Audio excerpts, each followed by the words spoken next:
Welcome back, everyone, to Let's Play Where the Water Tastes Like Wine. I have had a mixed drink and half a beer this evening, and so I am a little intoxicated, and so now I introduce you to the Where the Water Tastes Like Wine drinking game, otherwise known as Where the Vodka Tastes Like Wine.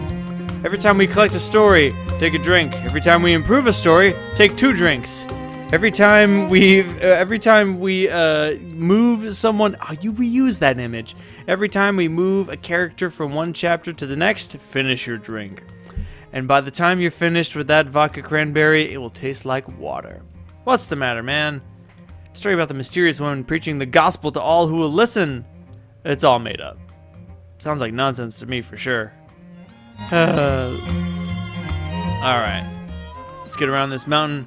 Click the story, so it's 2 drinks, 2 sips, 2 shares. I don't care what it is you believe. I don't care what it is you call it up to. Fog fills the market. Oh shit! Vanishing their high crowns. A strong musk, reminiscent of a gasoline spill, makes your eyes water. Behind distant sets of trees, a titanic silhouette lurches past. Follow? Why am I Okay, I'm following. Broken lines of blood blotch the stranger's footprints.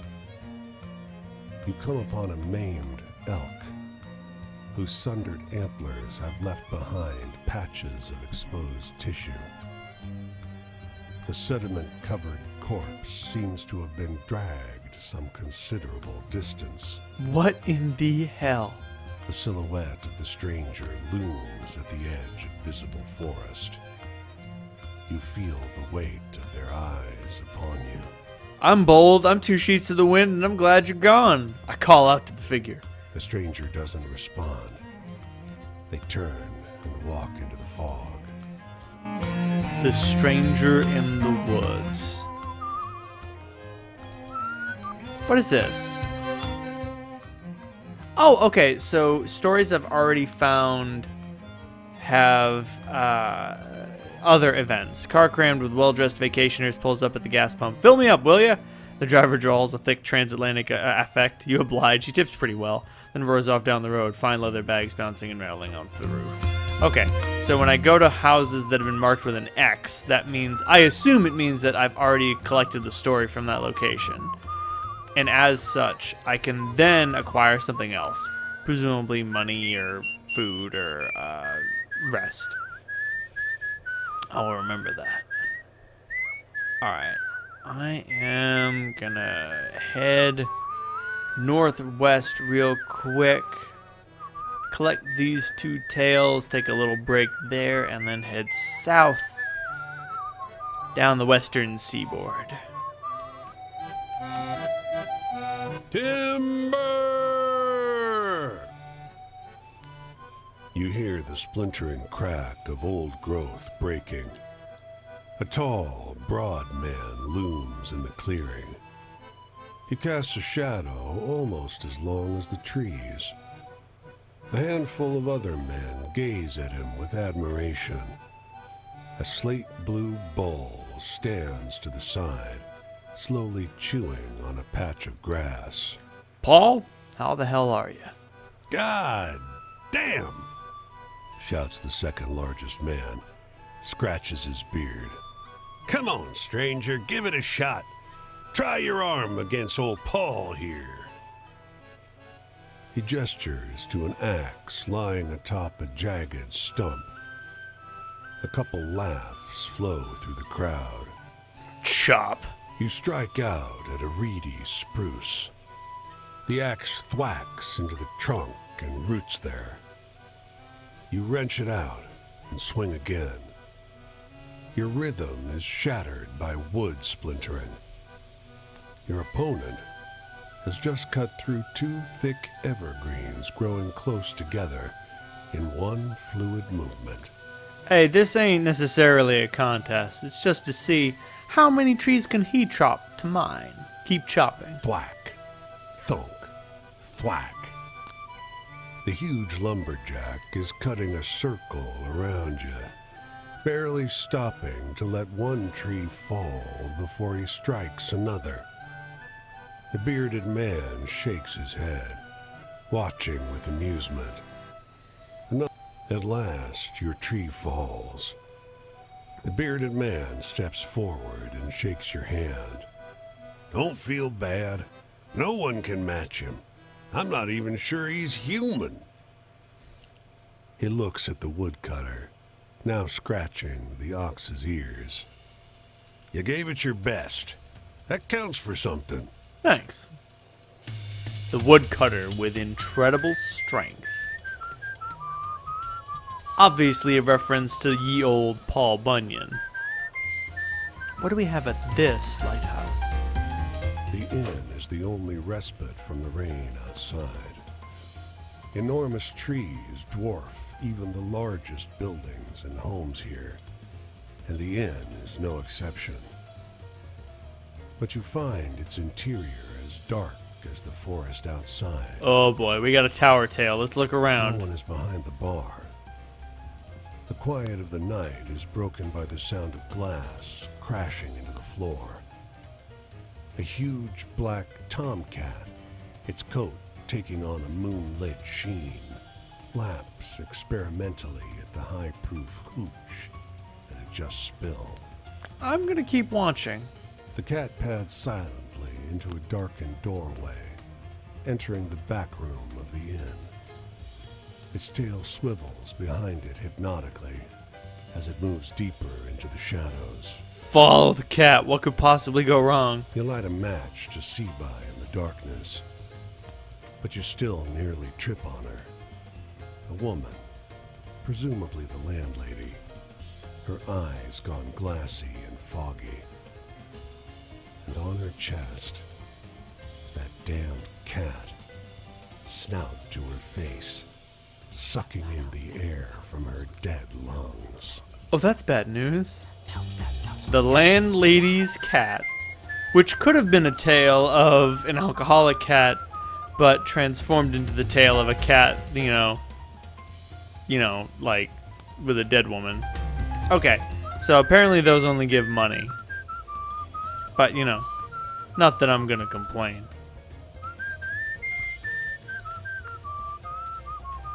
Oh god, is the dream of the 90s still alive in Portland?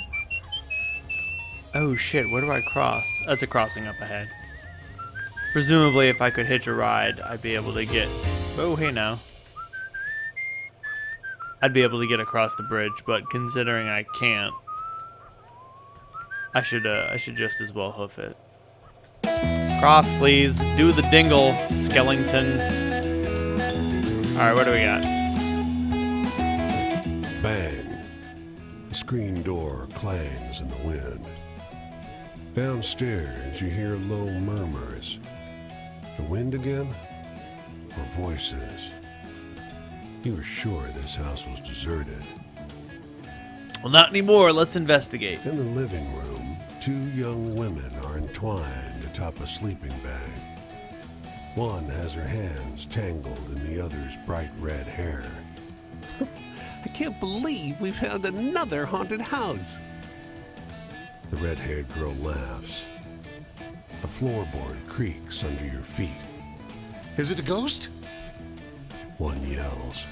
Sorry to disappoint, ladies. I'm not a ghost. I'm just a skeleton. The red-haired girl has jumped up between you and her companion, but relaxes her stance at your words. Well, if you're talking, you probably aren't a ghost. The blonde says. The red-haired girl looks to her, then back towards you. What are you doing here? Really? What are you doing here?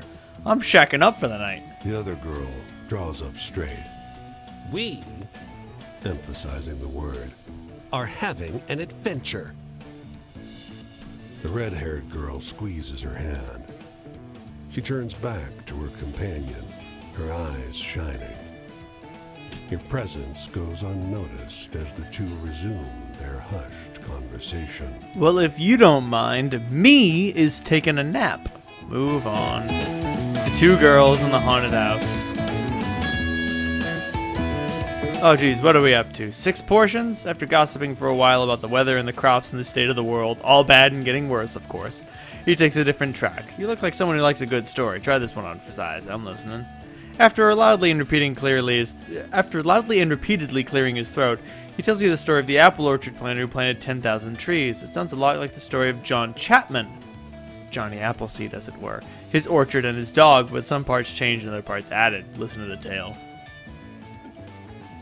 You'll have to remember that version if it's not quite what happened. It's a very good story.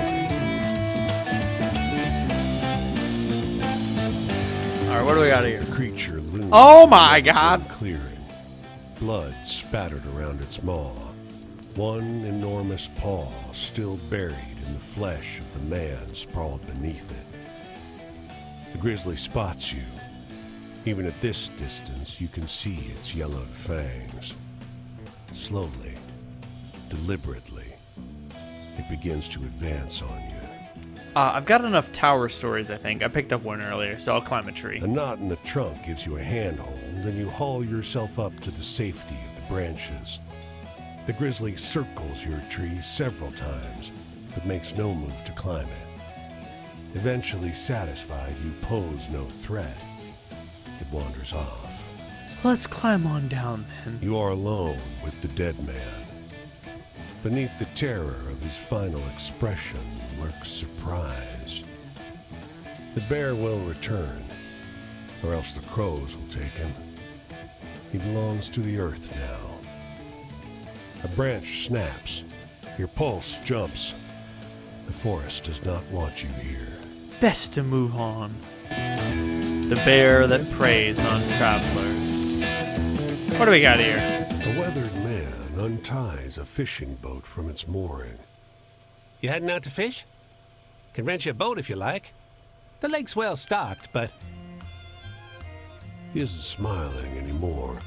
What seems to be the matter? there's a monster in the lake. Locals say it's the biggest trout ever to live. But they're wrong. It's not a fish. Something else. And I'm gonna be the one to catch it. I do believe that's the Queen of Crowns, I think, or is that the Queen of Cups? In any event, I could use some more Wheel of Fate stories, so let's watch from the shore. Someone passes a beer into your hand. Waves of chatter wash over you as you listen to the fisherman's stories. Will's been chasing that fish for years now, man tells you. I don't think he'll ever catch it.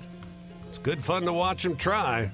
I'll sip my beer, take a slow pace. Eventually, the convivial chatter is broken by a huge splash. Willie floats in the middle of the lake, his boat upturned, his cap bobbing gently several feet away. Almost had him that time. He splutters through a mouthful of water. Almost had him.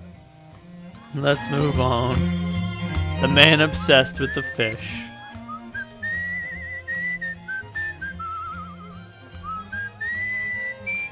Now, who do we have here? Rose, full of hope and grace. Well, hey there. What's happening, stranger? Pull up a seat if you want to share. I'm the Sharon type, miss. I guess my deal is pretty clear. You probably see 100 long-haired, bangle-wearing freaks on the road every day. We're the only ones still hitching around, I guess. Bummer, because this is a beautiful place when you take the time to smell the flowers, huh? Damn right. So, got any good, hopeful stories? Anything about what the world should be? Ooh. What do I got in the world category? I got a sad story. The story of the woman who hid from cows in her house. That's probably a funny one. You need a good story here. Ooh, I don't have a lot of hopeful stories, ma'am. Abandoned farmhouse. A mysterious woman preaching the gospel to all who would listen. How about that one? That do the trick for you? Oh, that's a good one. You gotta tell me more about those folks sometime. Right on. Faith. Oh, I had it. A certain kind, anyway. I knew there had to be something else out there. Love, peace, and most of all, understanding. Somewhere there were people who thought the way I did and they'd take me in and we'd live in beautiful harmony together. You know, I'd love to hear a really good scary story. You want to get spooked? I got some scary tales for you. How about the story of the red creature in the fur coat in Detroit? That was a scary one. Oh man, that's really good. Good and scary, I mean. And luck. That's what got him. The lottery is how they decided. My brother was born December 12th, and that was his unlucky number. Ah, drafted, I see. They spun that drum, and out came his whole life. Spilling out in that jungle. So anyway, got any good ghost stories? Anything scary or weird? Jungle. You make it sound like it's Vietnam. I thought we were still in World War I. Well, I guess this is all the United States sort of slammed together, perhaps. Wait, what were you looking for? I'm sorry, I lost track. She wants a scary story. Killers on the streets. Probably more exciting, that one. Scary story. How about the Creepy Mill? Not much gets scarier than the Creepy Mill. Oh, wow, that's scary stuff. You are really good at telling these. Well, thank you. My family? But they were just normal, you dig? Real Pleasant Valley Sunday squares. Ugh. Voted for Nixon, hated the commies.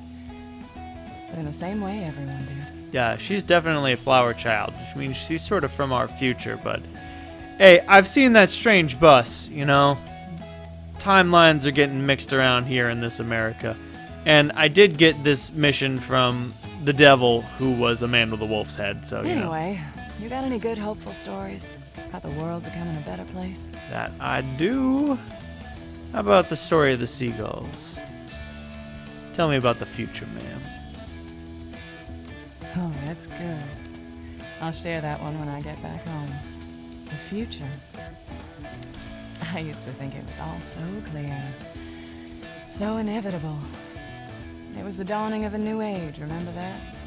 Harmony and understanding. Wasn't that easy, huh? Sadly, ma'am, things are not necessarily inevitable. You've got to fight tooth and nail for what you believe in. You know, I'd love to hear a really good, scary story. All right. If I tell her, so Quinn's adventures aren't necessarily scary, but can I focus on the scarier parts? Okay, so. Oh man, that's really good. Good and scary, I mean. So each of these characters' stories can be used instead of anyone else's because a real life story has so much to it. If you focus on any one aspect, it will fulfill the criteria. Okay, cool. My travels. Well, I've been on the road a while now, but I didn't get to travel as a kid. Not really. We moved a bit when my dad was in the army, but all base towns are pretty much the same. The first time I left was to go to the Hague. Well, there it is. And I feel like I've been doing all the talking. But the sun's coming up soon, so I gotta get ready to go. Heard some interesting stuff about a group of folks getting by up this way. Ah. Well, if I should desire to see you, and I believe I will, I'll see you up in Washington. And where are you going? What's your deal, Seeker? What's the future hold for you? South, I believe. The hippie. All right. Finish your drink. You're not done yet. You got two more for you. What story grew in the telling? These fellows are lounging in front of the half-finished office building, taking their lunch break. Hey, Rick was telling us this story. Listen, okay? Tell us if it's bullshit or not. Rick, a credulous-seeming fellow, starts telling you a story about the scarecrow possessed by the ghost of a vagrant. You realize it's the story of old Barney the Scarecrow, but changed in a few major ways, so it's definitely part bullshit, right? But also a little real. That's bullshit, man. Half the group groans. The man who waved you down claps you on the back and shares a little pop with you. I swear it's true. It happened, Rick protests. Yeah, Rick. You believe everything you hear. Alright, that'll do for this episode of Let's Play Where the Water Tastes Like Wine. If you liked what you saw, hit like. If you want to continue the adventure, please hit subscribe. And if you think that what I do is really keen, you can send me a couple bucks monthly on Patreon. I can use that money to do fantastic, amazing things like make more videos, start streaming, hire an artist to do cool shit, and do the coolest thing I could think of, invent a dumb drinking game. It was my